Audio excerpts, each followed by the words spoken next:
Judulnya pokok anggur yang benar. Ayat 1, akulah pokok anggur yang benar dan Bapakulah pengusahanya. Setiap ranting padaku yang tidak berbuah, dipotongnya, dan setiap ranting yang berbuah, dibersihkannya, supaya ia lebih banyak berbuah. Kamu memang sudah bersih karena firman yang telah kukatakan kepadamu.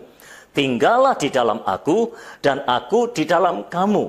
Sama seperti ranting tidak dapat berbuah dari dirinya sendiri, kalau ia tidak tinggal pada pokok anggur. Demikian juga kamu tidak berbuah jikalau kamu tidak tinggal di dalam aku. Ayat yang kelima, akulah pokok anggur dan kamulah ranting-rantingnya. Barang siapa tinggal di dalam aku dan aku di dalam dia, ia berbuah banyak. Sebab di luar aku kamu tidak dapat berbuat apa-apa. Barang siapa tidak tinggal di dalam aku, saya ulangi, barang siapa tidak tinggal di dalam aku, ia dibuang keluar seperti ranting dan menjadi kering. Kemudian dikumpulkan orang dan dicampakkan ke dalam api, lalu dibakar. Jikalau kamu tinggal di dalam aku, dan firmanku tinggal di dalam kamu, mintalah apa saja yang kamu kehendaki, dan kamu akan menerimanya. Dalam hal inilah Bapakku dipermuliakan, yaitu jika kamu berbuah banyak, dan dengan demikian kamu adalah murid-muridku. Saya ulangi ayat yang ke-8. Dalam hal inilah Bapakku dipermuliakan, yaitu jika kamu berbuah banyak, dan dengan demikian kamu adalah murid-muridku. Artinya jika kamu tidak berbuah banyak, maka Bapakmu tidak dipermuliakan, saudara. Oke, mari kita bahas ayat demi ayat. Ayat pertama berkata seperti ini. Yesus berkata, akulah pokok anggur yang benar. Yesus berkata, akulah pokok anggur yang benar.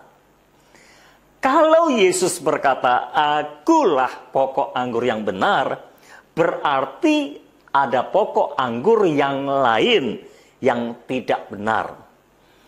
Akulah pokok anggur yang benar.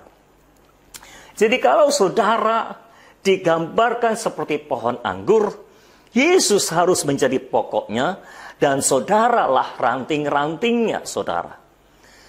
Saudara harus sadar bahwa ranting itu ditentukan oleh pokoknya. Nah, sebagai ranting-ranting, saudara harus mengetahui siapakah pokok anggur yang benar yang harus saudara miliki. Yesuslah pokok anggur yang benar. Di luar Yesus, tidak ada pokok anggur yang benar. Nah, maksudnya apa pokok anggur yang benar? Kata pokok, ya di samping dari soal tumbuh-tumbuhan, tapi kata pokok bisa berarti pusat, modal, yang diutamakan atau yang terutama, atau sumber, atau tempat bergantung. Itulah pokok. Jadi maksud Yesus mengatakan, akulah pokok anggur yang benar, maksudnya adalah, akulah sumber kehidupan yang benar. Akulah tempat bergantung yang benar. Akulah yang harus diutamakan dalam hidupmu.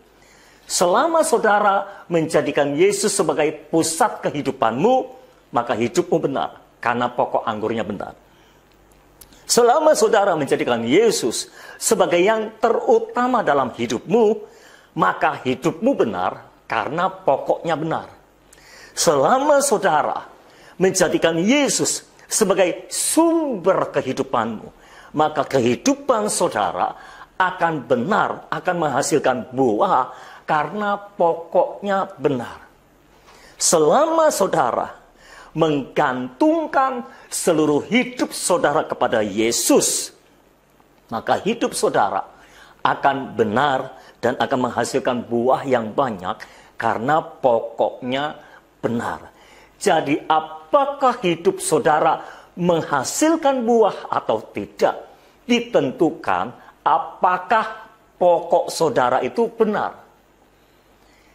Selama Yesus yang menjadi pokoknya, maka kehidupan saudara akan benar. Jadi pertanyaannya yang harus saudara jawab adalah, siapakah yang menjadi pusat kehidupanmu? Siapakah yang menjadi yang paling utama dalam hidupmu? Siapakah yang menjadi modal kehidupanmu? Siapakah yang menjadi sumber kehidupanmu? Kalau engkau menjadikan Yesus sebagai sumber kehidupanmu, engkau akan menghasilkan buah. Jadi Yesus berpesan kepada murid-muridnya, jadikan aku sebagai pokokmu. Jadikan aku sebagai pusat kehidupanmu. Jadikan aku sebagai sumber kehidupanmu. Jadikan aku sebagai segala-galanya. Intinya kayak gitu, saudara. Nah, saudara perlu pahami bahwa Yohanes pasal 15 adalah salah satu khotbah Yesus menjelang hari-hari terakhir sebelum dia disalibkan. Jadi ini adalah khotbah perpisahan dengan murid-muridnya, saudara.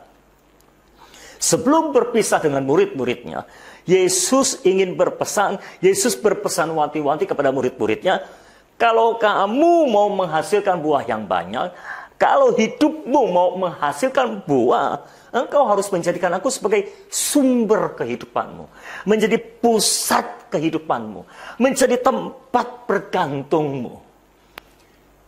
Karena saudara, Yesus waktu itu terlihat jelas oleh murid-muridnya. Tetapi tidak lama lagi Yesus akan mati, bangkit, lalu naik ke sorga. Jadi murid-muridnya tidak akan melihat perwujudan Yesus secara badani lagi. Yesus tidak akan terlihat seperti sebelumnya, saudara. Seringkali kita cuma mau bergantung pada sesuatu yang terlihat jelas. Tapi ketika tidak kelihatan, kita kehilangan tempat bergantung. Saudara ingat, Musa menjadi tempat bergantung umat Israel pada waktu itu.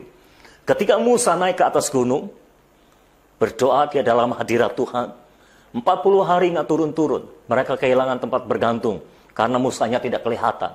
Nah, Yesus tidak mau itu terjadi dalam kehidupan murid-muridnya. Sama seperti Yesus juga tidak mau terjadi dalam kehidupan saudara. Yesus memang tidak terlihat secara badani sekarang ini.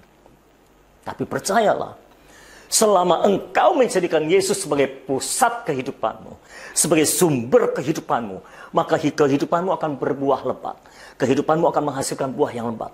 Penyebab, salah satu penyebab atau satu-satunya penyebab yang menyebabkan orang Kristen tidak menghasilkan buah dalam kehidupannya adalah karena mereka punya sumber kehidupan yang lain selain Yesus. Jadi pertanyaannya sekarang, apakah sumber kehidupanmu? Atau siapakah sumber kehidupanmu? Siapakah yang menjadi pusat kehidupan? Apakah yang menjadi pusat kehidupan?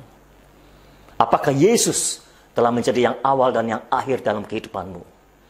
Nah, saudara, ayo kita evaluasi diri kita. Seharusnya orang Kristen harusnya menghasilkan buah. Itu pasti. Dan orang Kristen setelah lahir baru tidak langsung diangkat ke sorga. Tujuannya supaya dia menghasilkan buah di dalam dunia ini, saudara. Jadi, jadikan Yesus sebagai sumber kehidupan saudara, sebagai pusat kehidupan saudara.